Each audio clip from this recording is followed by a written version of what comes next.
Pernikahan Atta Halilintar dan Aurel Hermansyah tinggal menunggu beberapa jam. Keduanya akan menggelar akad nikah Sabtu tanggal 3 April tahun 2021 pukul 12.30 waktu Indonesia Barat. Menanti momen bahagia itu, Krisdayanti melantunkan doa penuh haru untuk sang putri. Tampak istri Raul Lemos itu menuliskan doa panjang melalui unggahan Instastory Sabtu tanggal 3 April tahun 2021.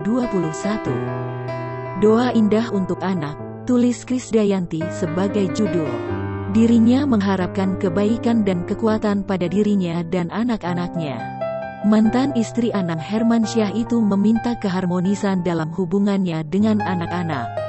Pelantun lagu Menghitung Hari itu juga meminta perlindungan untuk keluarganya. Ibunda Amora Lemos itu juga meminta perlindungan bagi keluarganya di kehidupan akhirat.